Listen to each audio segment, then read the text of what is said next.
Welcome everybody, and thank you so much for joining us today at this panel on violence against women as a cross-border issue.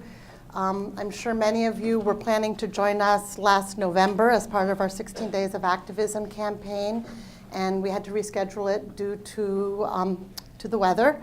But it actually gave us a nice opportunity to reschedule around the time of International Women's Day, which is tomorrow.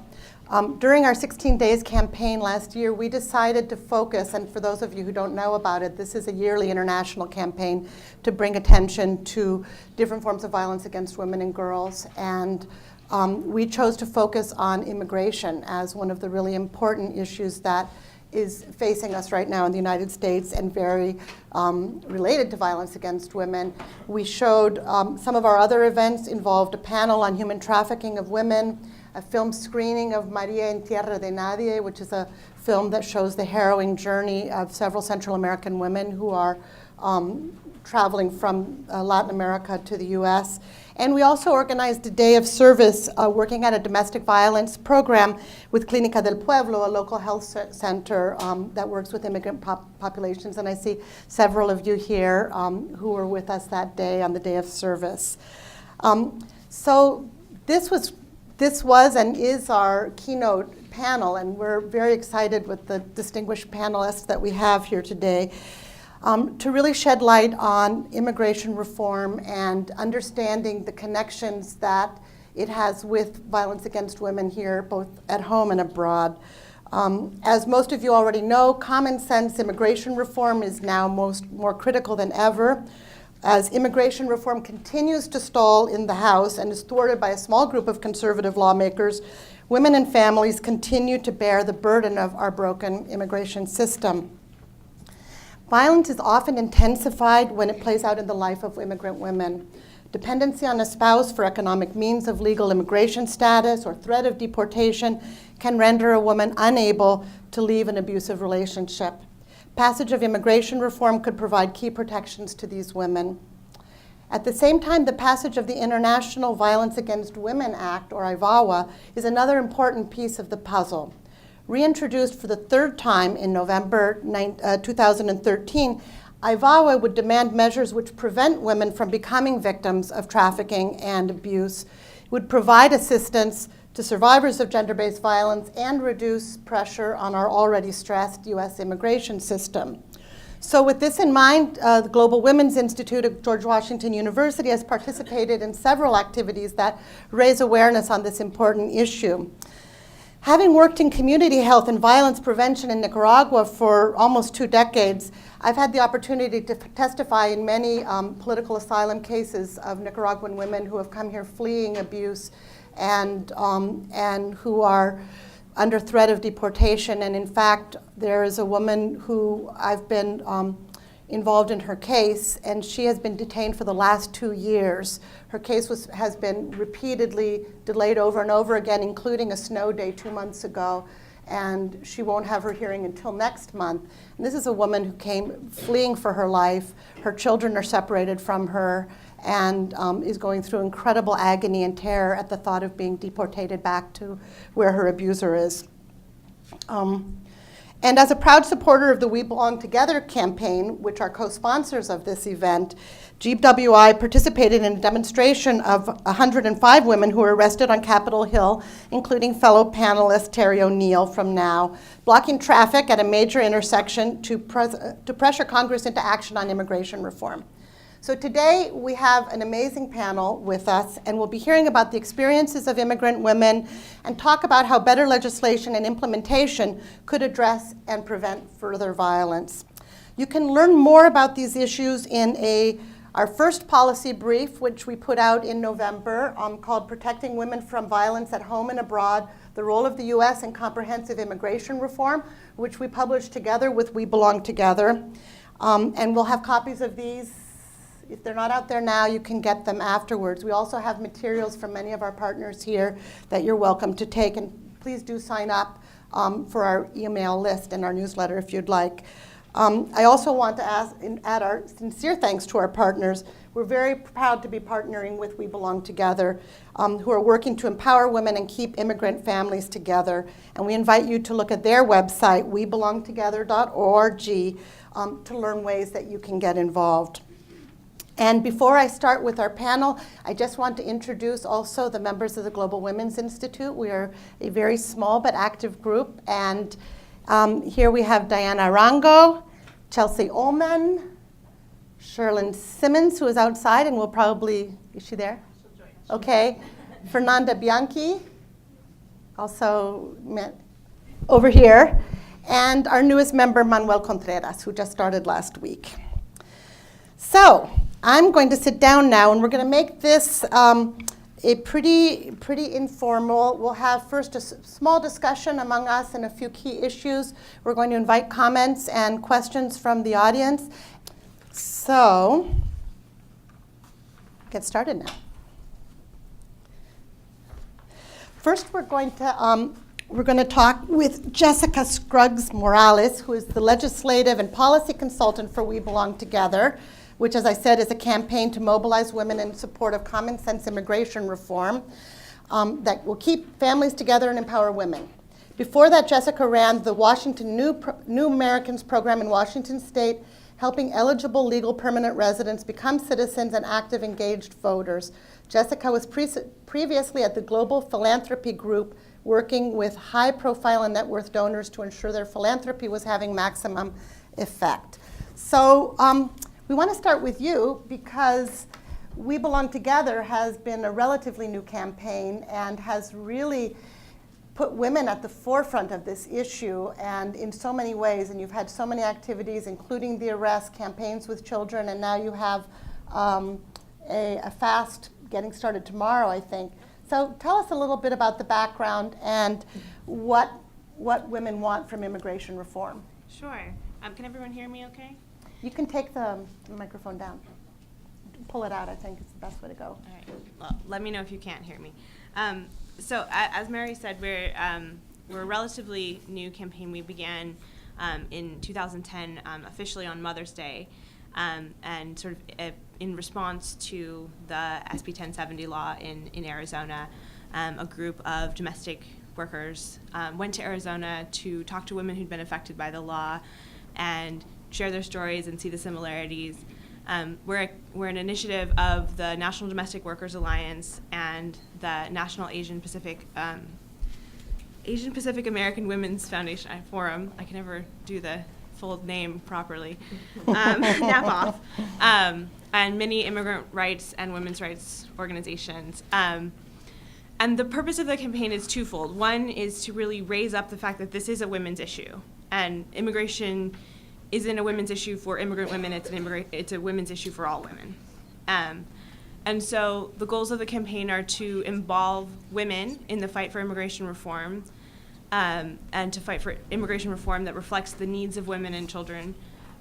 Because in so many efforts, even when we have managed to pass immigration reform, such as in 1986, because the needs of women weren't specifically addressed, there was systemic discrimination really built into the laws that left women out, that excluded women from the ability to work, that made it so that women were dependent on spouses, that put women in vulnerable situations and didn't allow them to really fully contribute to our country. So our goals are to make sure that that doesn't happen this time, to make sure that women broadly are involved in immigration reform, and to make sure that the voices of immigrant women are really lifted up in the debate, and we've changed the idea of who the face of immigration is in this country, because more than half of immigrants in this country are women and children. And so the face of immigration really is a woman's face, but that's not necessarily what you would see if you watched the media. So just to quickly go over a little bit of what we've been working on, we were involved with the first Judiciary Committee hearing that focused on women and immigration in the Senate with Senator Macy Hirono, who's been an incredible champion for the issue. And we fought really hard on the Senate bill to include some really important measures that would really protect the needs of women. There's a long way to go, and it's a flawed bill, but it certainly has some important steps forward, and I can go more into that if you would like later. We've also been working to build the profile of women through direct action, and Mary mentioned the 105 women who participated in civil disobedience on Capitol Hill last September. And one of the things that was really powerful about that event is, of the 105 women, approximately 30, am I right on? About 30 were undocumented women. And that was a really powerful step, I mean, personally for many of these women who were putting their lives and their status and their ability to stay in the country on the line. And it was a really powerful experience for those of us who do have documents to participate alongside these women in solidarity and take the stand that said, we can't wait any longer, it's worth the risk. We had grandmothers and granddaughters participating together. It was an amazing moment, and it is, to my knowledge, the largest all-women civil disobedience in recent memory, excepting, the suffrage fights where there was quite a few civil disobediences by all women. But as far as I know, it's the largest recent one, and we're very proud of that. We've also brought, we had the Wish for the Holidays campaign in this December, where we were able to bring 6,000 letters from children all across the country whose wish for the holidays was that their families be able to stay together and that their friends' families be able to stay together. And we brought those letters physically to the Hill, along with some incredible youth spokespeople. So those are some of the things that we've been up to. As Mary mentioned, tomorrow we're going to be launching a month-long women's fast. And it will be a cascade of fasts across the country, 24-hour fasts where one group of women will hand off to another group of women. We've had over 5,000 women pledge to participate in these 24-hour fasts, which will culminate in DC on April 7th through 9th with a 48-hour fast on the Mall. And we're working in partnership with SEIU and FIRM to do that as the Fast for Families buses are traveling across the country, which you may or may not have heard about. Those are the fasters who participated last year. They're on buses and going to specific congressional districts. We are working with them to do this women's fast on the Mall for 48 hours. You're more than welcome. We would love to have any of you join us for that 48-hour fast. And the idea behind the fast is to really put the emphasis on the moral leadership of women and the lack of moral leadership by our leaders. That Congress continues to stall, that the very first piece of immigration legislation that is likely to go to the floor in Congress is a piece that would defund the only position in ICE whose job is to be responsive to the community. And that's a bill by Representative Diane Black, which should go to the floor shortly, and is expected to pass the House, although I don't think the Senate. But when that's the situation, when we hear immigration reform is going to go forward, and that's the first bill that we see, we have a responsibility to bring that moral leadership to our leaders where it's clearly missing. So I would encourage you all to go and visit our website. If you go to webelongtogether.org/fast, you'll be able to see a map of where all the fasts are, and you can sign up to participate in the 48-hour fast, and we would love to have you join us. Thank you, Jessica. I think all of us who were there that day of the arrest and saw the 30 women, undocumented women who were out there saying, we risk our lives every day just going out. We risk arrest just by going outside every day. And so why shouldn't we do it for a cause? It was incredibly inspiring. And to move to Ashwini, who's from Casa, Maryland, and we'll get back to We Belong Together and to the fast in a little while. Ashwini Jaising is the lead organizer at Casa de Maryland, whom most of you probably have heard of because it's really the lead organization working for immigrants' rights in Maryland, and and DC and Virginia. It's had an incredible impact over the last few years. Ashwini oversees the domestic worker, youth, and day laborer organizing programs, and she's led community mobilization efforts in the Metro DC area for immigration reform. As CASA's domestic worker organizer from 2009 to 2012, She worked with a multicultural group of immigrant women nannies and housekeepers on improving their working conditions and provided support and leadership training to survivors of human trafficking. She's a graduate of Georgetown University, where she was an avid student activist for workers' rights. Ashwini, tell us a little bit more about CASA. CASA deals with all immigrant rights, both men and women, but you also have women's groups, and I know you've been working and giving support to survivors of domestic violence as well as trafficking, and you've been huge organizers for all of the activities around immigration reform. Tell us about what is different in both men and women's needs around immigration reform, and if you can perhaps tell us some of the stories of what the women you're working with are hoping for. Good. Thank you, Mary. So it's great to be here. Again, Ashwini from CASA in Maryland. One of the committees we work with at CASA organizing is a group called the Committee of Women Seeking Justice. So it's a group that was founded about 15 years ago by domestic workers, many who came here with employers who are from the World Bank or diplomat employers, and many of them sign contracts in their home countries, come here and find a very different reality. And so the Domestic Workers Committee is one piece of CASA's work altogether. So CASA has 40,000 members throughout the DC area. We've been active in the immigration reform fight, so we've worked really closely with We Belong Together. We're one of the founding organizations of the Domestic Workers Alliance. So We Belong Together has been an amazing campaign. And we're also part of a new initiative called the Beyond Survival campaign with other domestic worker organizations that are working on human trafficking. But I wanted to start with a story to really hone in on what some of our members are facing that's really connected to, I think, a lot of the other panelists' work as well. So bringing it back to the domestic workers and the Domestic Worker Committee, I wanted to share the story of Rosemary, who's a trafficking survivor. So Rosemary signed a contract in Peru to work in the DC area as a domestic worker. It seemed like a really great opportunity, 40 hours a week, $8.25 an hour, weekends off, and an opportunity to really advance herself and support her family. She knew her employers in Peru. She worked for the sister of her employer, and they were great, and she had a very positive experience. She got here, and everything changed. They began to be very restrictive about her movements. They told her, don't talk to anybody outside.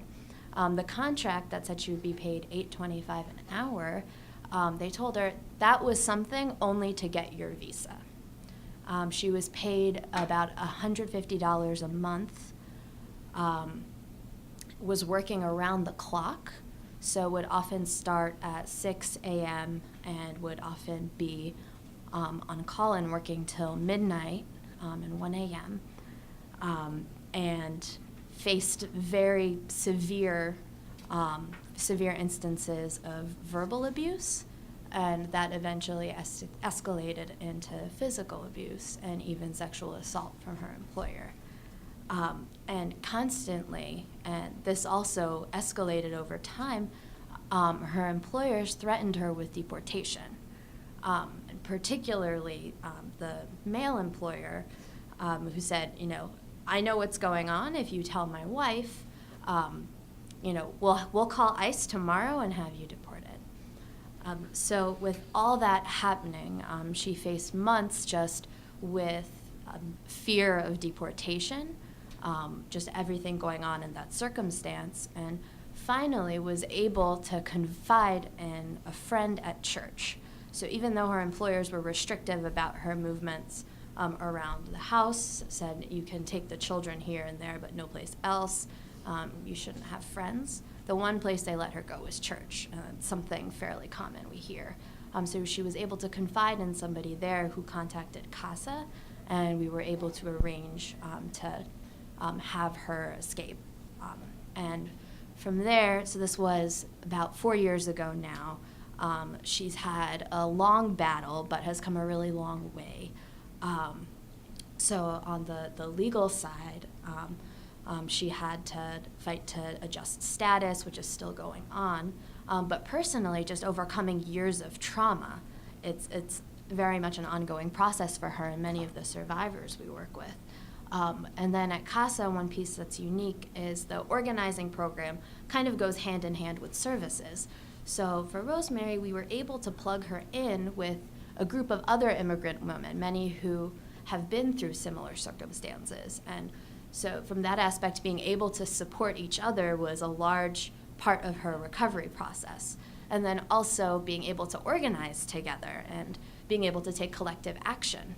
So the group of women there, we've actually gone to the embassy of Peru and held a delegation, held protests, held other actions where she could feel part of something. And for her, she talks about that, how that's made her feel stronger as a person and being able to support other women and advocate for other trafficking survivors, and then also other community members in the fight for immigration reform and the other issues CASA is working on has been a highly transformative process for her. So she's also been through a number of leadership trainings, which have been really key in terms of developing her skills as an advocate. And she's somebody to immigration reform is deeply personal. She's had to go through many stages of immigration limbo, has just been through a lot, and now has a U.S. citizen daughter, and just tells the story always of what would it be like if I was deported and separated from my daughter. And I think that's a common theme for many of the women at CASA who have children here. And just thinking about family separation, something we're hearing and seeing within the community, particularly as the trend of enforcement has been on the rise over the years. Just a stone's throw from DC where we are. So Prince George's County, Maryland, has one of the highest rates of deportation of people who have committed no crime because of immigration enforcement programs that are happening. And a CASA member, Maria Bolaños, this is a story many, particularly within the Women's Advocate Committee, have heard, but she called the police after a fight with her partner, and through that call entered into deportation proceedings. And her story is not unique. There have been stories around the country of people who have faced similar experiences, and that has had a silencing effect throughout. So when women who were in Rosemary's situation or are in other situations of where they are facing violence, that resonates. So a large part of the fight is also against these immigration enforcement programs as we are working towards immigration reform. That's part of the discussions around the Trust Act right now in Maryland, isn't it? Correct. Can you say something about that? Sure. So a measure in Maryland we're working on called the Trust Act would bring down the number of non-criminal deportations and limit police-ICE collaboration in making detainer requests. Detainer requests are basically what ICE will say to the local jails once they know that somebody is without status. They will ask local corrections facilities to hold this person for them. This will make it non-mandatory. It's a civil request, and something that localities, it's a burden to them. Taxpayers are paying. Localities don't have to honor this. So for people who have not committed any serious crime, once they are fully processed and done, they would be able to go. And this would significantly, we think, bring down the number of deportations. It's a measure California has passed. Other localities around the country have passed similar measures. And in the face of increasing enforcement, with immigration reform going slowly, it's an immediate measure that's really critical. And also just thinking of survivors of violence, that call to the police when police and ICE are working together, it takes a lot to make that happen. And until we see serious changes, people do not feel comfortable going to the police. So it's a really critical measure right now, especially for survivors of violence. I'd just like to say how incredibly inspired I've been going to the demonstrations and seeing a lot of the CASA activists, especially the Dreamers, with these big banners that say undocumented and unafraid. And it still kind of chokes me up when I tell the story because they've all written their names on it, and it's all these young people, mostly who have been here most of their lives and who are literally risking, you know, going back to places that they don't even know and risking everything. And to see them just standing up there, as a mother, it chokes me up to think that they're driven to that and to the courage that they're showing the rest of us. So that, I think, takes us really well into the issue of the immigration system and what's going on right now and why we need immigration reform. And with us we have Archie Piatti from Tahirih Justice Center, which most of us know here for their incredible work on advocacy for victims of violence and torture and trafficking. So Tahirih is a national organization which aims to ensure the rights to safety and dignity of all girls and women through holistic direct services for immigrant women fleeing gender-based violence, combined with intensive policy advocacy, community outreach, and education programs. Prior to joining Tahirih, Archie was Deputy Director of the Immigration Intervention Project at Sanctuary for Families in New York City, where she represented hundreds of individuals in a range of immigration cases in administrative hearings and removal proceedings. So Archie, you've been hearing all these different stories we've been talking about the immigration system being broken. That's what activists, you know, continually repeat. What does that actually mean from your perspective when you're really addressing these same cases from the legal perspective and trying to keep these women safe? Thanks, Mary. Thank you very much for having me, first of all, and for organizing this incredible event, very important and very timely event. As you said, it's International Women's Day, but it's also, today is March 7th, and it's been exactly 1 year since President Obama signed the reauthorization of VAWA. So that's exactly why we held it today. Yeah, good job. Just want to say. Good job. So it's a good day to stop and think and reflect about where we've come and where we still need to go, which is pretty far. I especially appreciate Ashwini and Jessica's remarks, and yours as well, but focusing, as you said, on the stories of the women who were, you know, who all of this work is here to work toward making their voices heard and making their lives safer and their lives, them able to live with dignity. And it affects all of us. Jessica mentioned that earlier as well. We all are, as a society, impacted by violence, whether it's violence against men and boys, violence against girls and women, but violence against immigrant women is a very particular class of violence for a few reasons, and Jessica alluded to this and Ashwini as well. But when we are talking about the most vulnerable populations in our society, we're talking about girls and women who really are living in the shadows. When there are abuses, as Ashwini was mentioning, in an employment scenario or in a home, whether it be family violence or intimate partner violence, there really is no light shed on what's going on. And women are afraid to come forward, they're afraid to speak out, they're afraid to get help. Law enforcement actually agrees that that's a problem because the predators and the criminals are not that picky. They could be coming after any of us, right? So we need to be thinking from a law enforcement perspective about why it's important that we encourage women who are victims of violence to speak out, to protect their own rights and to protect the safety of everyone in our society. So one area that we work on a lot at Tahirih, because it's very important to our clients and very important to other girls and women around the country, is a type of remedy that exists called a U visa. And we've heard a little bit about girls and women who are already identified as victims of violence and have reached out. They've called the police, or somebody around them has called the police and said, this woman is a victim of a serious crime and needs help. And so law enforcement is engaged, and it could be disastrous, as we've heard. In some instances, that call to the police yields an investigation. If there is such an investigation, a woman who is at risk, who is in a violent situation, who is in the process of being attacked, can then access, as an undocumented woman, protections to allow her to stay here and stay safe in the United States. This is a really critical, very important piece of protection that we have in our immigration law.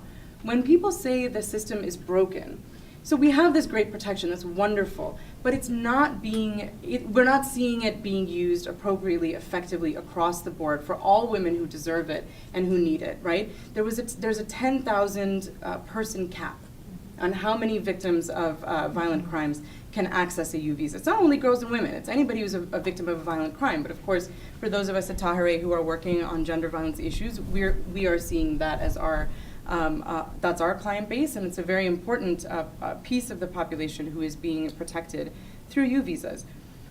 Why 10,000? Why is that the number? It's arbitrary. In fact, in December alone, we saw after just a couple of months, the U visa cap was reached right away after the new fiscal year turned. Does that mean there are too many people seeking U visas? No. What it means is that the system actually could work, that law enforcement is there, they're interested in protecting women and girls and other crime victims, and the U visa is actively being used to protect the victims. That's exactly what we want it to be doing. So why do we have this 10,000 person cap? This is a huge problem that we're facing. Many of the women and girls that we're representing and we see across the country their access to justice is delayed. Long delayed. In fact, I would say it's denied because of the backlogs and the waiting they have to do in order to get a simple protection like a U visa. Now that backlog could be solved by lifting the cap. We could see that cap disappear. We could see the number get very much bigger. Right now, our hope is that whatever immigration reform does come is thinking very carefully about the protections on a real level that women and girls need in order to stay safe and live with dignity. It's not, we're talking about the brass tacks. We're talking about the actual real provisions. Simply saying that we care as a nation about protecting women and girls is not enough.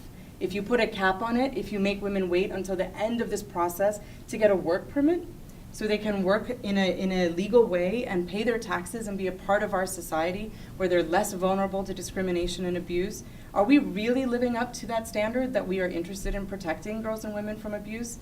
I think not. I think we have to really be careful about making sure that the protections we have, like the U visa, like the Violence Against Women Act petitions, self-petitions that are out there, like asylum that is there to protect women and girls who are running from gender-based violence, these protections need to actually have teeth. They need to actually protect the women that we're talking about. So if I've understood it correctly, the woman that Ashwini's talking about, who's being abused by her husband and wants to call the police, she'd actually have to know how we were doing on the cap of U visas before she could call the police, because then without the Trust Act, ICE and the collaboration, ICE could come in and she really could be deported. I mean, we hear so often that women are, they're told, well, we'll get you deported, and it seems amazing that could happen, but it's real, isn't it? That the abusers could get women deported, and in fact, the woman that I know who's in jail right now, she was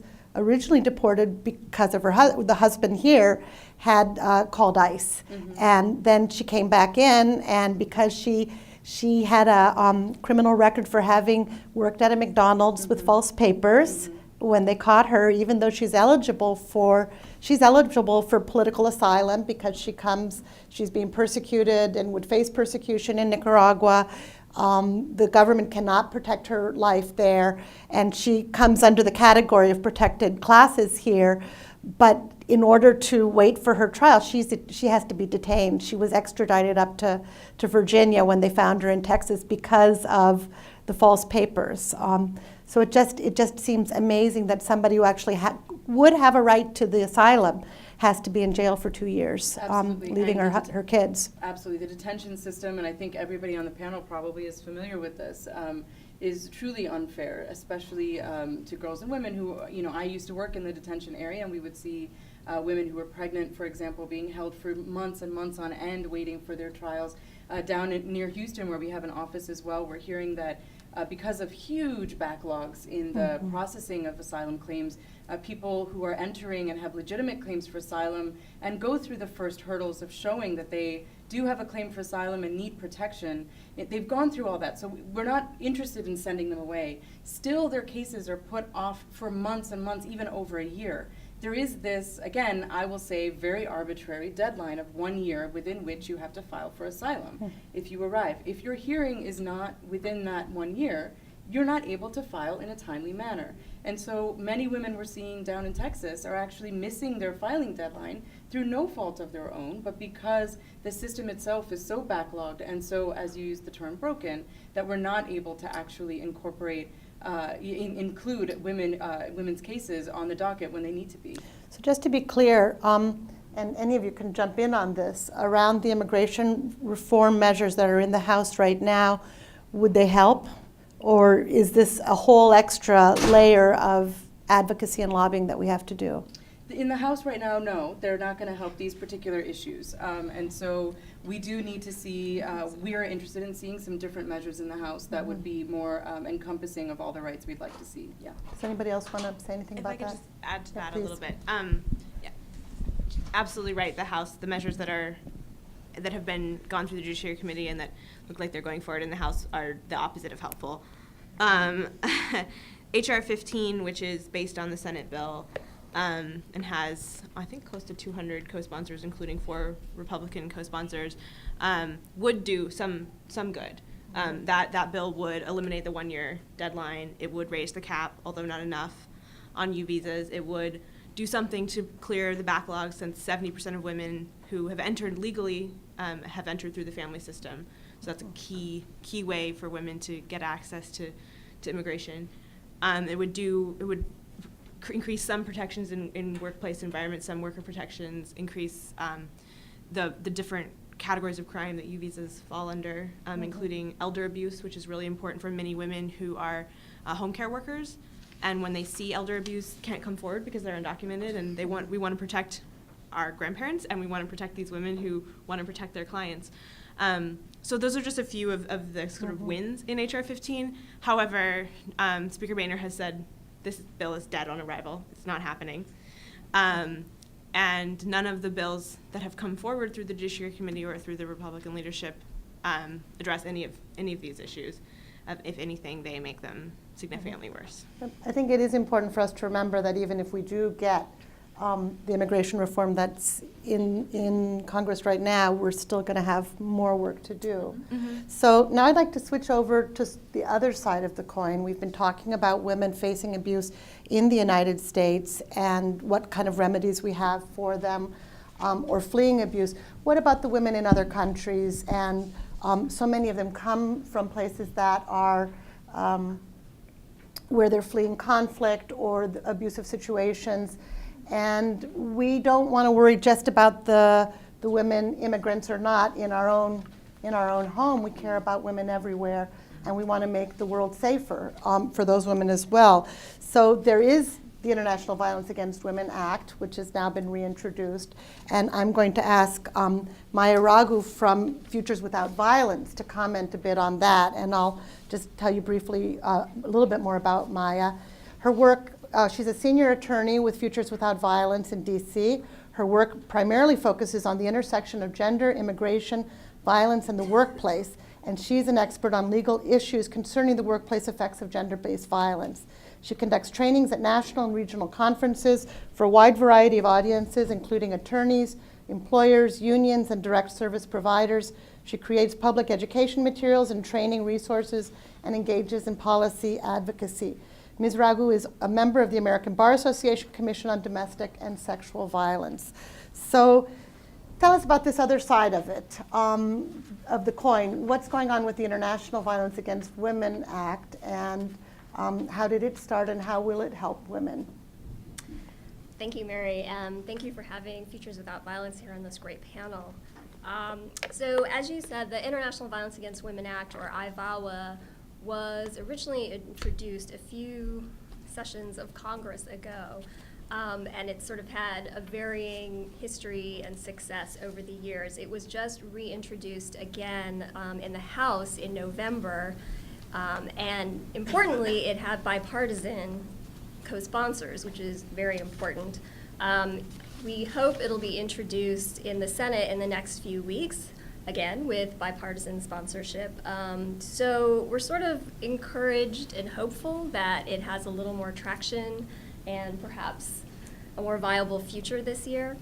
But what IVAWA does is it would institutionalize and make ending violence against women and girls globally a top diplomatic and foreign assistance priority for the U.S. government. And it'll do that in sort of two major ways. There's a set of measures in the bill that would focus on the U.S. government itself and things that it could do to implement a strategy and operationalize that strategy, which we can talk about a little bit more later. The second part of it is really focused externally, and it is looking at other countries, the situation on the ground. Many of these countries are in conflict or post-conflict transition situations, and the conditions for stability, because we know that violence against women and girls, their personal security and economic security is very closely tied to instability in countries around the world. Many of those countries are actually source countries for immigration to the U.S. And so that's sort of why IVAWA is a complement to immigration reform, because immigration reform is focused on the U.S. and its response to people who are already here and their situation here. IVAWA is, in a sense, almost a prevention effort. It is looking to source countries and the source of conflict or social norms that are driving people away from their homes or making them decide that they want to leave to seek a better life here in the U.S. So people come to the U.S. for a variety of different reasons in a variety of different ways, and what IVAWA is trying to do is have the U.S. government focus specifically on countries with high rates of violence where it's pervasive and severe, and coordinate all its programs across different federal agencies, multi-sectoral approaches, so that they can be more efficient and take advantage of synergies to really prevent violence in those countries. And how does it do that? So basically, IVAWA would have the U.S. government focus and provide support for existing programs, activities, and funding in countries to implement social norm change around the acceptability and pervasiveness of gender-based violence. It would work to support prevention activities in those countries, to support institutional reform measures, and finally to support local capacity building so that after the programs and the fundings end, those changes can be sustained and advanced in those countries with local service providers and local NGOs. And again, it's very much through a multi-sectoral and holistic approach, which is one of the reasons why Futures Without Violence has been supportive of IVAWA and working with our coalition partners to advance it, because that's very much the model in which we work. So I'll just run through some of the specific areas that IVAWA is focused on. One has to do with legal and judicial reform. So IVAWA would have the U.S. government program support political and legal institutional reform in countries. So for example, assisting countries to pass laws that recognize different forms of violence against women as crimes. It would support programs to train police and judges so that they would better implement these laws and hold perpetrators accountable, because we know accountability is a huge issue when it comes to perpetrators of violence, and knowing that there are consequences is actually a great way to encourage prevention of violence in the first place. It would ensure that victims have access to the legal system and to different forms of assistance, and that they receive it. The second area is increasing the capacity of the healthcare sector. So what this would do is integrate gender-based violence into existing health programs on the ground in these countries, ones that are already addressing HIV and AIDS, prevention, education, and treatment, maternal health programs, child health programs, and really take a holistic systems approach so that healthcare providers would increase their capacity to help people identify if they've been victims of violence, provide support to them, and really give them holistic health care related to those issues. The third area has to do with promoting social norm change. So supporting public education programs in communities that really are deconstructing and looking at attitudes that condone and support the use of violence against women and girls, and working to change that, and critically engaging men and boys in that effort, because you can't have social norm change and cultural change without that. And finally, IVAWA would have the U.S. government support programs for employment and educational opportunities for women and girls. So access to job training, access to good jobs, reform of laws so that they have rights to own and buy land, and access to education, including the right to be free from sexual harassment or sexual violence when you're trying to go to school or in school. So a couple questions. I mean, one is, first I'd like to know how many of you here know about IVAWA? Well, this is kind of a special crowd, but even so, it's only half. It's kind of like a stealth measure that keeps coming in every year, and people don't. Hasn't gotten a lot of traction, I would say, in the American public. Hasn't gotten traction also in Congress, and I wonder if you could say a little bit more about why that is. And then the other piece of it, what I think is different with IVAWA and immigration reform is that the executive can't actually really fix the immigration system alone without some reform, although I think we think that more could be done. On the other hand, with violence against women and foreign aid, and I've been involved in some of these discussions for the last few years, saying to the White House and to USAID and State Department, well, we don't have IVAWA, but you can already start having these programs, and we already have the ambassador for Global Women's Affairs, and we have the gender advisors in USAID, and there is a government strategy on GBV. So a lot of this, I think a lot of the successful piece of IVAWA is that it's created traction within the government for supporting these issues. So my question would be, is it really worth it? This is more of a tactical, political question to keep, banging our heads against the wall in Congress, or should we just be focusing on, making sure that the government really follows through on what they've already promised? Well, I think it's sort of, there are reasons to do both, really. IVAWA, when it originally started, was as a piece of legislation, but as we all know, legislation is also a vehicle for organizing and for education and public awareness. So it has a certain amount of value in that in and of itself. In terms of galvanizing communities, individuals, and coalition, the coalition right now around IVAWA is huge. It has several hundred members, both here and abroad in other countries. And yes, its efforts in Congress have been sort of slow and stutter step, and it hasn't gained a lot of traction.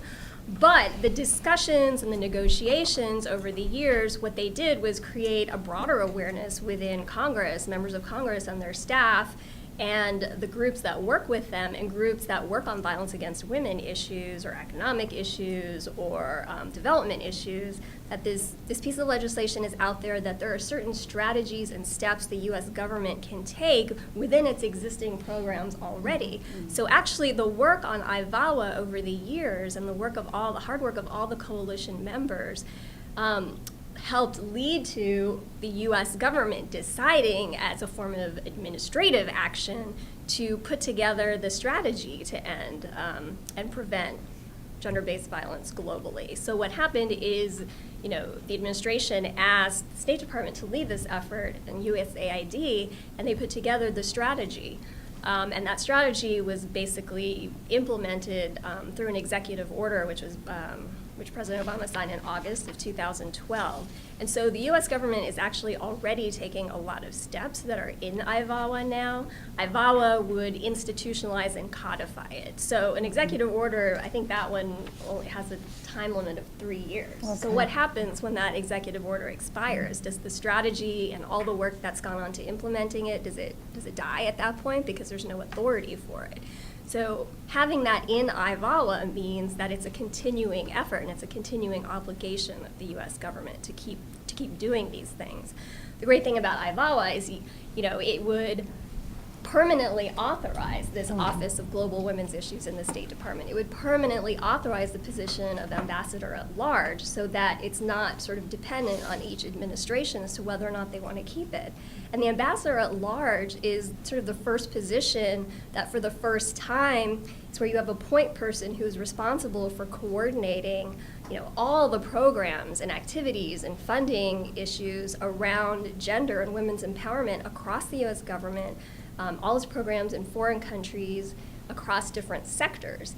And even more importantly, I think, is this person is responsible for putting a gender and gender-based violence lens on every international program across the U.S. government. So it's the integration of that perspective that has gone a long way towards education and awareness raising as well.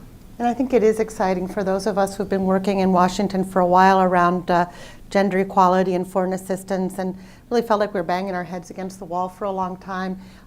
It is very exciting to have, even if it's not all being implemented, at least our rhetoric and the things we were asking for are now becoming sort of part of mainstream policy, and that has got to be several steps forward. So I think we're seeing a theme in all of these discussions, which is really the strength of civil society and the women's movement. And none of these gains have come by themselves. And so that brings us to Terry O'Neill, the president of NOW, and we're going to talk a little bit about the women's movement broadly and how it's contributed to these great gains. And just to give Terry's bio, Terry O'Neill was elected president of NOW in 2009. She oversees NOW's multi-issued agenda, which includes, take a big breath here, advancing reproductive freedom, ending racism, stopping violence against women, winning lesbian rights, ensuring economic justice, ending sex discrimination, and achieving constitutional equality for women. Okay, I've been practicing that one.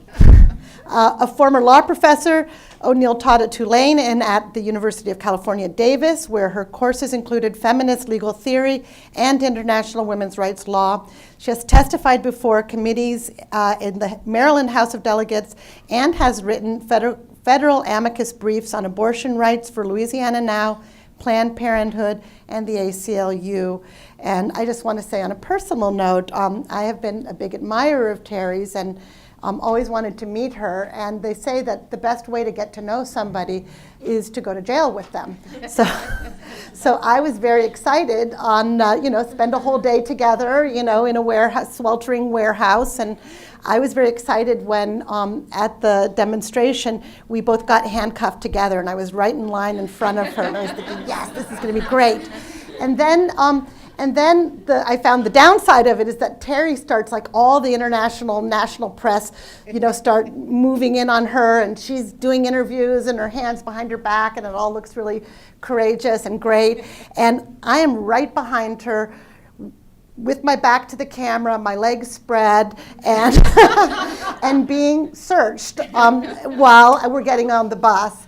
And so, yeah, it was not my happiest moment. Not the way I was hoping to be seen. Fortunately, only my children and my husband recognized me, so that was the good side. So Terry, as I say, we're seeing a theme here. And the women's, now, for the many years it's been in existence, immigration rights, international women's issues were not the top of the agenda, at least as we know about it, and now they're just absolutely core to your work. So tell us how immigration, I was just thinking also about when Gloria Steinem was here a couple months ago receiving the Presidential Medal of Freedom. She said immigration is a women's issue and it is the women's issue right now. So tell us about that. Yeah, I think it's, we do have 6 core issues in NOW. NOW actually in the early, I guess, founded in 1966, but in the early 1970s, it really began to gel around what I suppose is now called an intersectional approach to achieving women's equality. It was in the early 70s that NOW adopted 4 or 5 core issues. So getting women into the Constitution. Still working on that one. Still working on that one. We say that the ERA stalled out in the 1980s. We don't actually admit that it failed. We don't accept that. And in fact, there still is work going on with that. So constitutional equality, reproductive rights and justice, and ending violence against women. To that was added in the early 1970s, ending racism and ending homophobia. Because we draw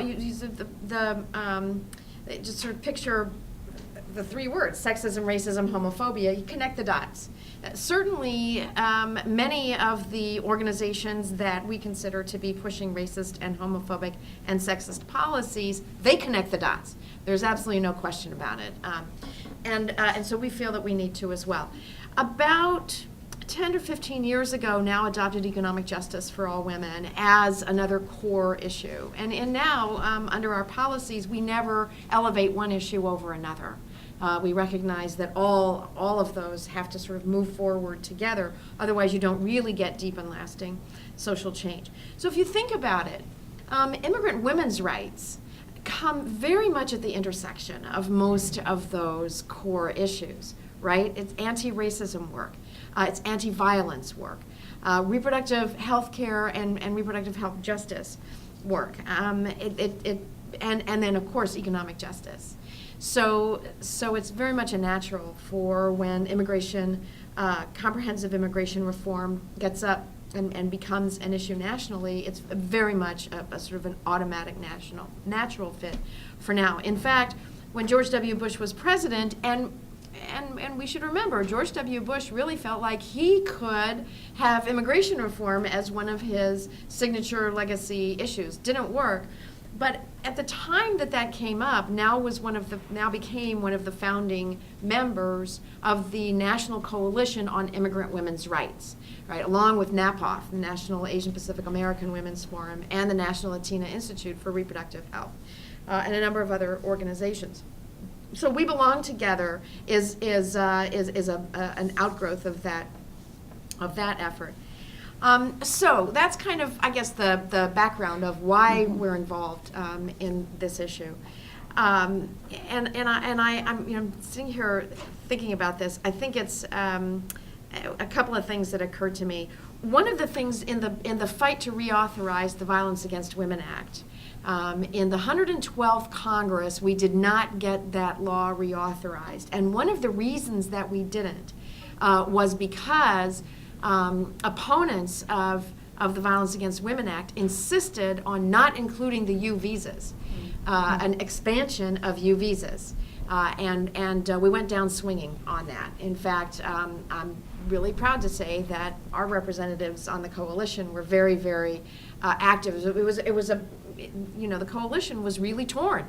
Do we go and get a half measure in the 112th Congress, or what do we do? And so we advocated actually for going down swinging on the things that we wanted, and then make it into an issue in campaigns. It did become an issue. Rape, of course, became a major issue in the 2012 elections, and so we were able to come back in the 113th Congress. And basically our message to Republican legislators was, don't you all think that by now, you're sort of, you need to recognize you have a problem with women voters, and perhaps you might want to notice that you have a problem with women voters around the issue of rape. Now, if you really want to take that seriously, let's go and look at Violence Against Women Act. And we still didn't get it. And it made us absolutely, absolutely crazy. So for us, expanding the U visas is a very important piece. Another thing that I think is also that really has been jumping out to us in now, and one of the things that we are very concerned about is the perverse economic or perverse financial incentives at the county and other municipal levels, where county jails and even state prisons get money from the federal ICE system or from the federal government for housing detainees, right? This is one of the things that drives counties to cooperate with ICE. It's about getting money into your general coffers, and it's absolutely, in our view, very, very corrupt. And so we're trying to figure out how to shine a light on that as part of people's understanding of what's driving this whole thing. Another thing, and of course, I guess I follow the money a lot. Even though we were able to reauthorize the Violence Against Women Act, and even though we at least lifted the issue and got the issue of violence against immigrant women in this country, more of a national conversation around that, what we have not done is fully funded the programs that are authorized under the Violence Against Women Act, right? So you authorize the funding, that doesn't mean you appropriate the funds. And what we are seeing now is a contraction in funding for many of the service providers under the Violence Against Women Act, the battered women's shelters, the legal services, the job training services, all that sort of thing, and it's a very dire circumstance. We estimate that because the United States has been in so-called economic recession, I think, since 2011, and here we are, 2014, and job unemployment is still high. Well, unemployment is often highly correlated with increases in domestic violence and relationship violence, and so the need for services under VAWA programs is going up. The National Network to End Domestic Violence estimates that the need for certain types of services is going to go up by 18%. By 2015, and I think that's compared with 2013. So, but it's astonishing, and it's not being funded. So that's another thing that we're really working on. Why is this a women's issue? Well, because actually violence impacts all women. I think the numbers now are. It's 1 in 5 women on college campuses will experience sexual assault during their college years. I believe it's something like 1 in 3. It's 1 in 3 globally. Globally, and it's 1 in more than 3, but I don't know what the number is. 1 in 4 will experience some kind of physical or sexual abuse in their lifetime. Women in the United States, right?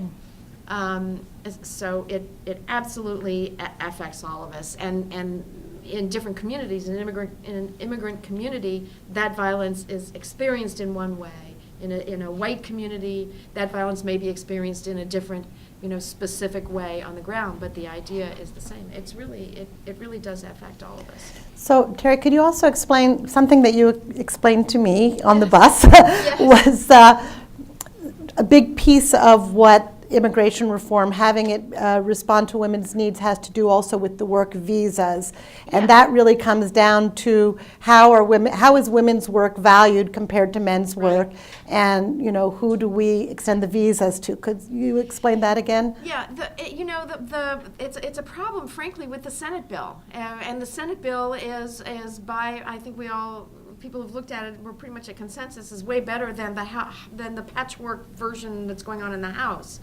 But in the Senate bill, what you have is an increased emphasis on work visas, right?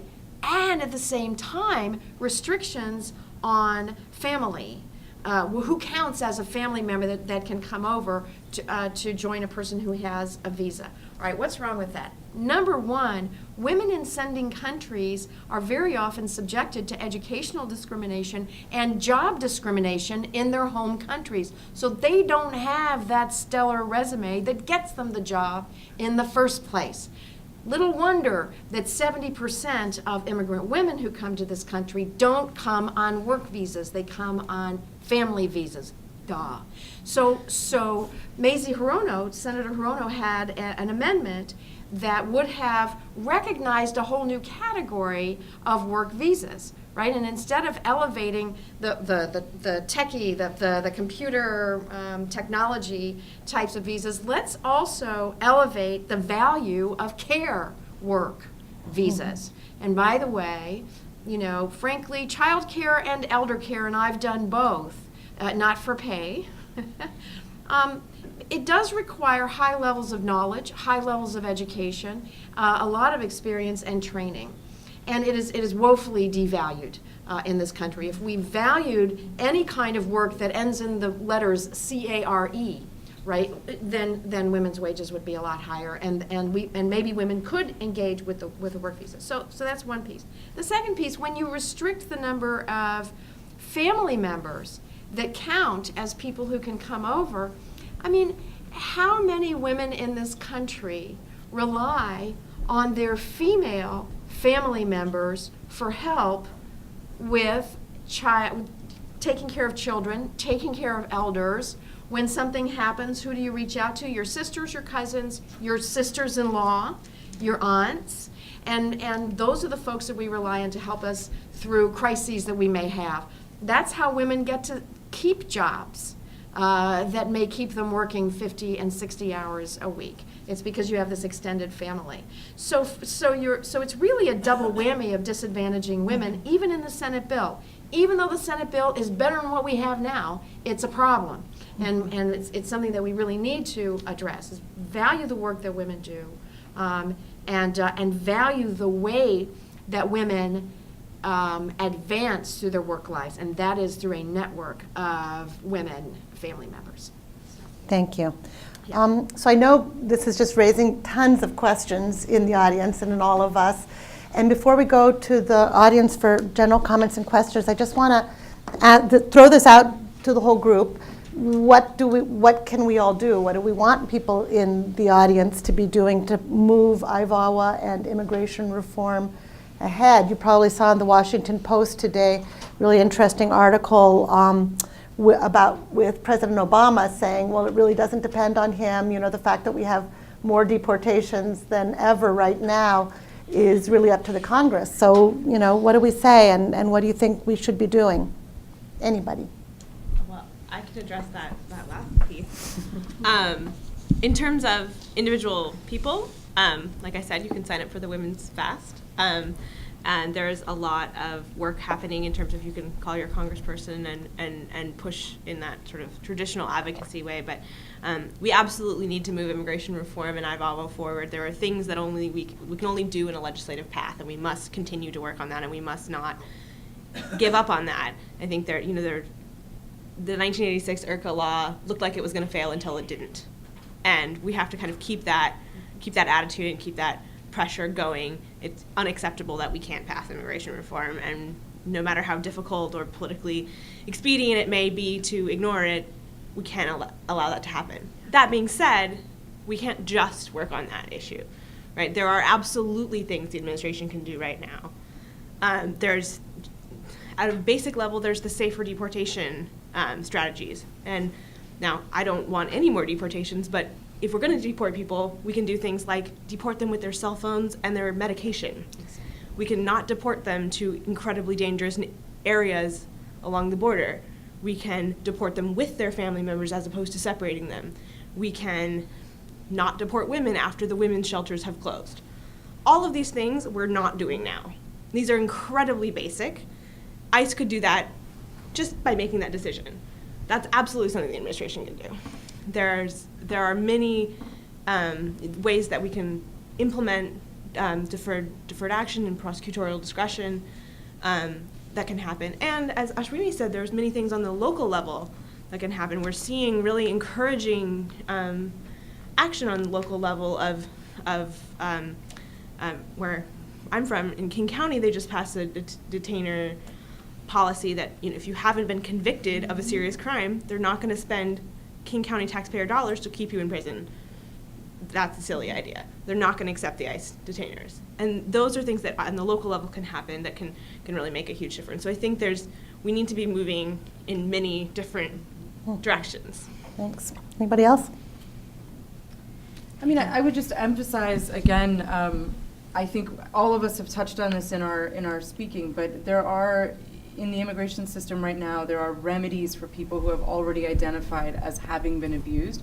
I would encourage us all to think about immigration reform as a preventative strategy as well, as a way to help women and girls feel empowered to work, to be to be able to support themselves legally, to be able to access the care that they need, whether it be medical care or employment opportunities. There are so many ways in which women who are undocumented currently are unable to live with equal rights, and that to me means that they become more vulnerable to the abuse. So immigration reform is not a problem that is alone in some silo of immigration, while those of us who care about ending violence against women is over here in some other silo. These things are very integrated, and we cannot say I'm a feminist, but immigration is somebody else's problem, right? These things are connected. So those of you who are here, obviously people who are thinking about this already, but please do stay engaged and stay on top of what's happening both in immigration enforcement in your local communities,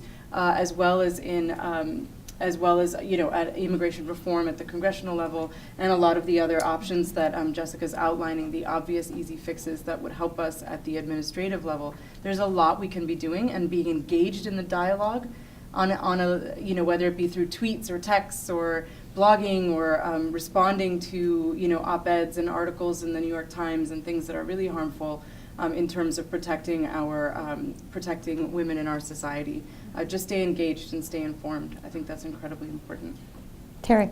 And I would add to that, encourage all the women that you know to be politically engaged, especially to vote this year. This is an off-election year. This is a midterm election year. The last midterm election year was 2010. The voter turnout of unmarried women of all races in all communities was on average 38%, whereas the total voter turnout on average was about 46%. That's drastic.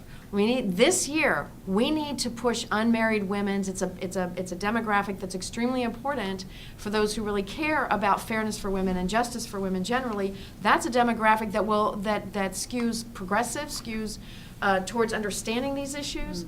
And if we absolutely need to get unmarried women voting in higher numbers. My organization is going to be in a number of states doing this, and one of the things we'll be doing is working with allied organizations in immigrant communities to turn out the women's vote in immigrant communities. We need to have some wins, and the last thing we need is for Tea Party conservatives to take over the Senate in the same way that they took over the House in 2010. Just saying.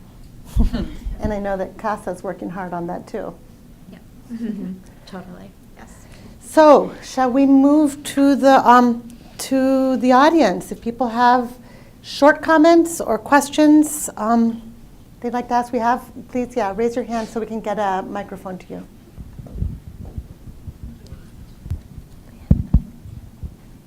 Well, first of all, congratulations, ladies. I think this is absolutely impressive. I have been engaged in the last year meetings all over Washington, D.C. I don't work directly in gender, but I am a female who is facing in the employment a very direct way of pushing me down, let's put it that way. And so reason why I started engaging myself in trying to understand why it's happening and how it's happening and how to change it. This is a change in the mind of each individual, and actually we need to learn that first. Number one, I want to congratulate all of you. You have the spirit to fight for each one of your fields and specialties.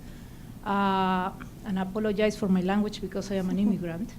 Legal, but vulnerable enough. I just wanted to make a couple of comments. One is the word of what means an illegal immigrant.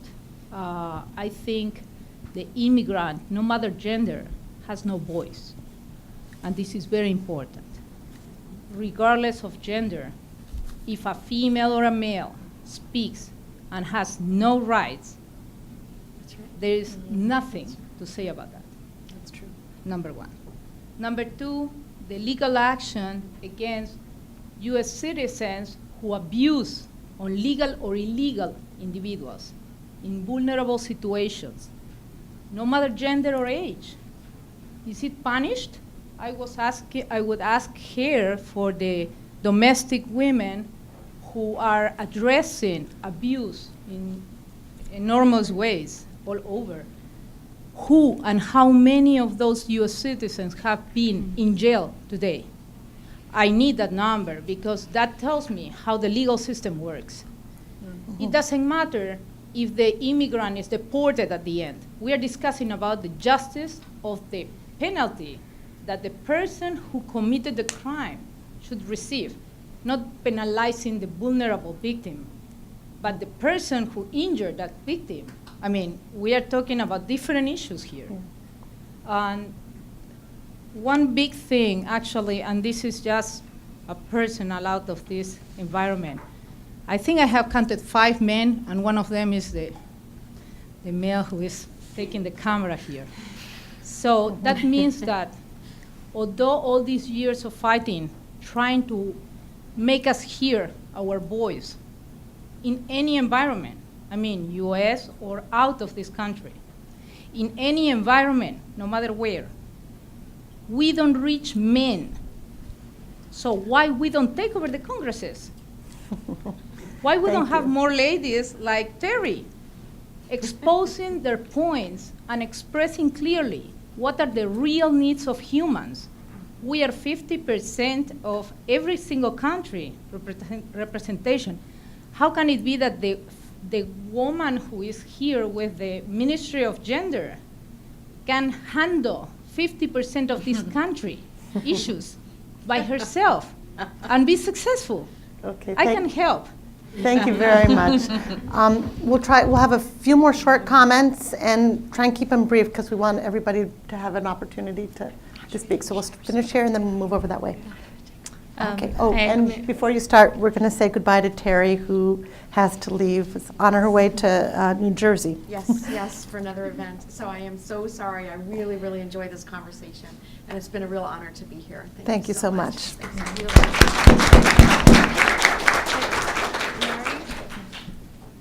Mary. Yes, please go ahead. We can respond to that. We'll get a couple comments and then we'll go to the crowd, okay? First, I'd like to thank everybody on the panel for the work you're doing. You mentioned some sort of legal prescriptives for attacking these issues, but as sort of a human rights activist, I wanted to see on the grassroots side what we can do, and also what tactics you've found most effective in each of your careers. Okay, one more question. I think Jeannie had her hand up, or a comment. Yes, go ahead. Wait, we need to get you a. No, I can do it. No, we're filming it, so. Hi, I'm introduce yourself, please. Jeannie Smoot with the Tahirih Justice Center, and I really enjoyed the panel. I think one of the things that was an interesting similarity between the domestically focused effort and the IVAWA effort is this notion of rippling this consciousness of the needs of women, the perspectives of women, through all of the advocacy and all of the pieces, the measures of reform, not as an offshoot of sort of whatever the focus is, whether it be foreign policy or immigration reform, but as the real trunk, that is core and necessary to the ends that you seek. And I think that is something that's you should all be applauded for, because I think that's something that really has been highlighted this time around with immigration reform. All that being said, I wonder how much can be done not just to centralize that message about what women need out of immigration reform, for example, but also to make that urgency clear, make the, Congress might feel comfortable waiting, but those women who are leaving their homes and going to businesses or coming back to unsafe homes every day, they can't wait. And how can we translate a political spectrum that is sort of more comfortable limping from one recess to election cycle, oh, let's get through the primaries, let's hold off here. How can we transform that inaction and make the costs of inaction greater than the fear of action? Okay, so this is open mic for you. And then please raise your hands if you'd like to make a comment in the next round. So there was a question in regards to domestic worker employers and what is happening there. So it's changing, it's getting better, but across the board, there's not enough accountability. It's complex. There's many fronts in terms of women being able to come forward to actually go through with the whole process and getting their cases prosecuted is a huge challenge. And many women are working in isolation in communities in the suburbs, in areas where there aren't organizations that are able to find them. And even when there are organizations, for somebody to speak out and get help is still the challenge. But it's accountability, that trend is happening. Something, for example, the case of this was a diplomat employer, a slightly different issue, but something that was an incredible case, an incredible precedent in terms of having an employer held accountable. Granted, the end result wasn't necessarily what we wanted, and that the employer was given immunity and able to return to India. But across the board, there's a general message there about domestic worker rights, and that what happens publicly, something we see with employers. And so women's rights is something that's public as well as in the home. The labor and the dignity of labor of women who are doing care work is something that is so critical and so integral. It's something that transcends immigration status. It's something that transcends race in the United States, and just such a critical issue to bring forward in terms of what's public and private, and that accountability absolutely needs to continue.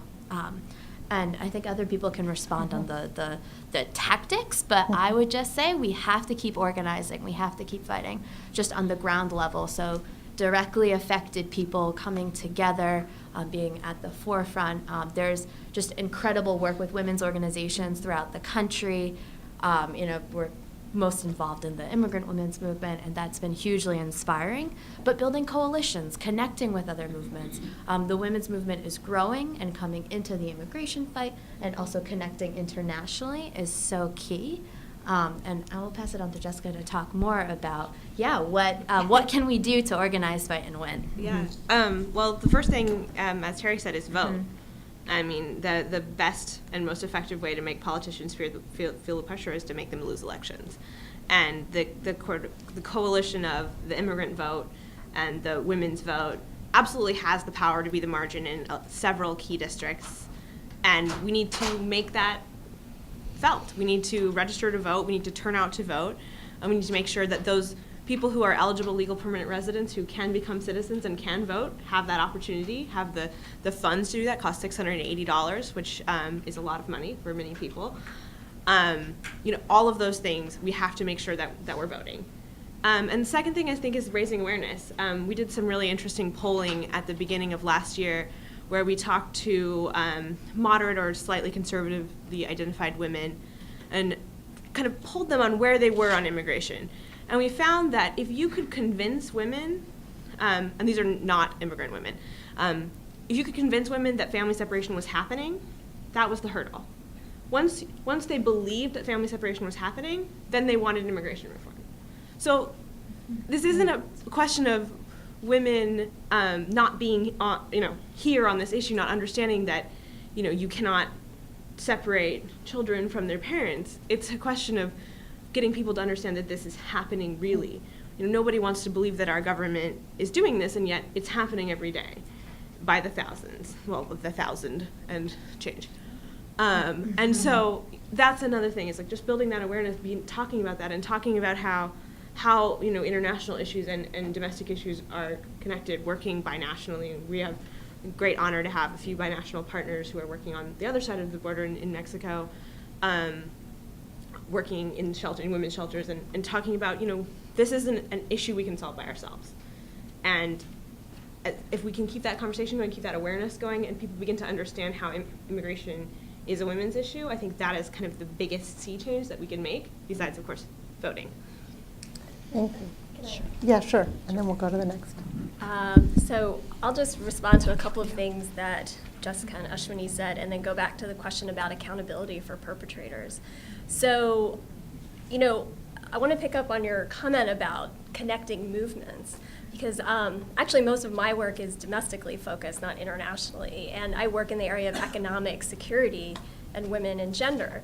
And one of the things that we are doing through our programs is trying to bring together the workers' rights movement and the violence against women and women's rights movements, because they haven't necessarily always talked to each other, especially the anti-violence movement and the workers' rights movement. So we're connecting with a lot of organizations that especially represent or work with and organize low-wage and immigrant workers, domestic workers, restaurant workers, agricultural workers, because these are exactly the issues that all those workers are facing. They're all intersecting in their lives. And it becomes very powerful when you bring together large movements and coalitions that haven't been talking to each other. There's a lot of energy and synergy and huge sort of networks of people that you can bring into organizing and legislative advocacy and legal reform. So that's really important. The other thing I would say is, in terms of activism, I think we all sort of naturally tend to think about that because of our professional lives and our work through that lens of who we are professionally, but not necessarily who we are personally and who we know in our personal lives. So thinking about what are all the groups that you're connected to and the kinds of people you're connected to, and talking to them about these issues. Some of them want to hear it and some of them don't, but that can also have sort of a huge effect and reach people who wouldn't necessarily be thinking about these issues. And your point about accountability for perpetrators. So again, some of the work that my organization does is training judges here in the US at the state court level, criminal court judges, family law judges, civil judges, and violence is a huge issue. Family violence, sexual violence is a huge issue, and it intersects with immigration issues and criminal law issues in their courts. And part of what we train them on is to identify and recognize and be more sensitive to the needs of the victims in these cases, and look at it from a victim-centered perspective and realize the effects that their rulings are going to have in terms of not letting people work, keeping families apart, tearing mothers away from their children, or holding perpetrators accountable. This is a big part of the work that we're doing, and it's always sort of surprising and a little bit depressing is how many times we keep having to have the same conversation. Because they are the people in positions of power holding people accountable, and it's still sort of a new issue for a lot of them, or not something that they're thinking about. Well, let's go over to this side, and then 1, 2, 3. Thank you. Name's James Suber. I'm with SWIG International. I'm a training consultant for overseas training. I'm hearing two sides of this program, a domestic side and an international side. We talked a lot about the domestic side. There's a lot of advocacy going on the domestic side. And I know that Dr. Ellsberg, I've read about you, and you've got some experience with things that are happening overseas for advocacy, where if we think about this, I think about the root of all of this being where it starts in the countries, and where women are just not even a part of the peacekeeping efforts. And you go, and I'm thinking about a lot of the developing nations where if you were to even have a woman involved in women's rights, it would almost be a danger to her to be that way. Mm-hmm. So there's political barriers, and there's also cultural barriers.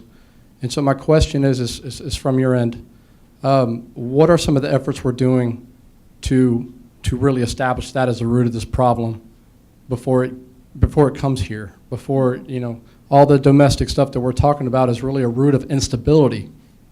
And the fact of the matter is instability remains instability without women being involved in women's rights.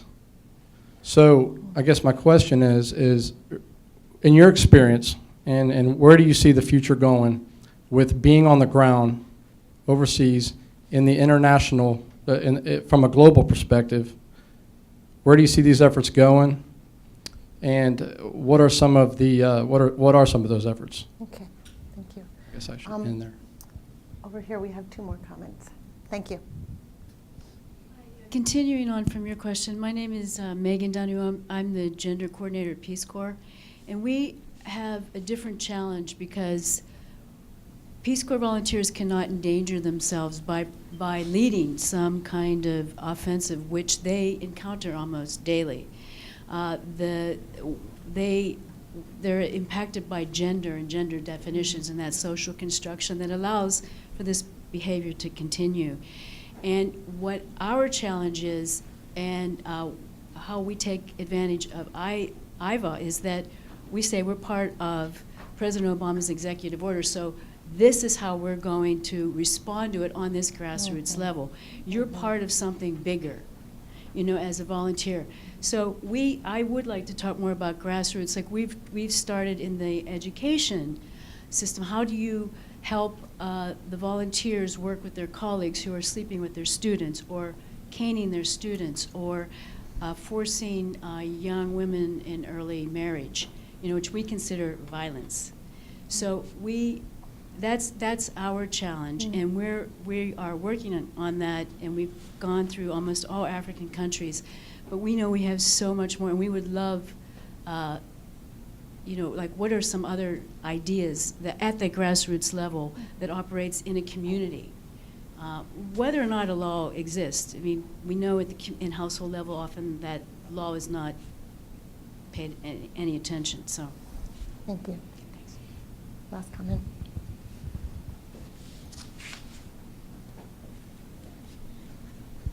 Hi, I have a quick comment and a question. I'm coming at this from the other side. I've just come back from Mexico, and I was responsible for a Confronting Violence Against Women State Department project for the last 3 years. Going back to I had not heard of IVAWA, but going back to really support the point of why it needs to be a law and codified is on the Mexican side, our partners were the ones that really fought against the Mexican government that didn't want to do some of this. But on the U.S. side, our project officer was just not interested. And so the assistant secretary may really be all for this, but it's got to go all the way down to the troops saying, they were more, at times, what was your output as opposed to outcome. So I think it's important we do get this codified into law. My second question, somebody was talking about the huge backlog for U visas. I didn't work with U visas, I worked with H-2A visas, that's all we always heard as well, the horrible backlog. Could one of you explain a little bit about why in these visas there's such backlogs? Okay, how about if we make these answers real short, and we will program another whole event just to talk about the international side. We promise, and because this is something we're very committed to.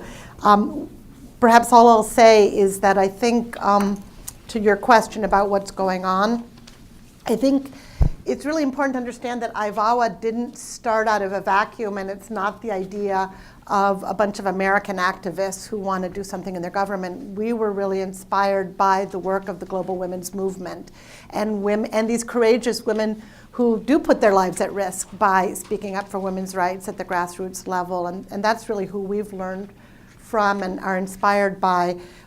Many of them will be in New York next week at the Commission on the Status of Women meeting that takes place every year. And last year's meeting was on violence against women specifically. And it was an amazing conversation because you had people from many very conservative governments who did not even want the word, they didn't want to do anything against child marriage. They didn't want the word reproductive health mentioned at all. They're, even talking about services for young people, was seen as sort of a code word for something bad. And something that you would think would be sort of a no-brainer, violence against women is bad and we should all work against it, was an incredibly contentious dialogue. And Lynn was in the middle of it, so she couldn't say something about that. But they did achieve an agreement, and a pretty strong agreement. And so I think, we're working at both levels. It's the grassroots pushing upward and making these demands, a lot of pressure and work at the international level to at least sort of put this on the big agenda. Right now, we're really working hard for the post-2015 development goals, the ones that replace the Millennium Development Goals, for them to have a very strong goal around gender equality and for that to include violence against women, which we didn't get the last time. So, and then there is a lot going on the ground in terms of prevention, and would love to talk more about that, but we'll have more events on this, and we hope you'll stay in touch.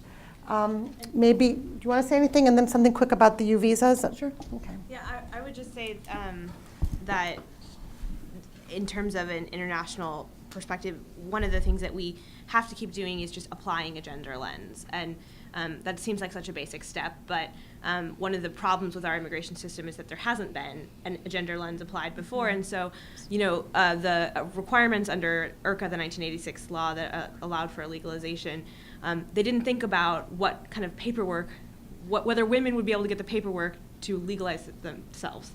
And that's, in the Senate law, the same problem exists. 60% of women who are undocumented are working in an informal, paperless economy. So they can't get, W-2s to prove that they've been working. And just the simple act of applying a gender lens, whether in the international context or the domestic context, thinking about how are women's situations specific, and then what policy traps are we falling into because we're not taking that into account. It's just such a basic step, but it's a really important one. So just real quick. Very, very fast. So to address your issue, ma'am, about working in communities and changing the way communities think and work and the patriarchy that exists is something that we're doing at Tahirih Justice Center here in the United States. It's not just an overseas issue, clearly, so I'd be happy to connect with you maybe after this and talk a little bit about strategies, because we need to move on, but I do have a lot of ideas there. And then also on backlogs, it could get technical really fast. There are congressional issues as well as efficiency issues, and I'm happy to speak with you more as an immigration practitioner about what I've seen maybe afterwards. Thanks to all of our panelists, not only for being here and making the time and inspiring us, but thank you for all you do for women and girls and all those who are living in the shadows. And thank all of you for coming today. It's really been a pleasure. Please sign up. Please go on our Facebook page and like us. We just passed 500, now we're going for 6. And look us up on our website, and please stay in touch. Thank you again. And thank you especially, to We Belong Together for being such great partners.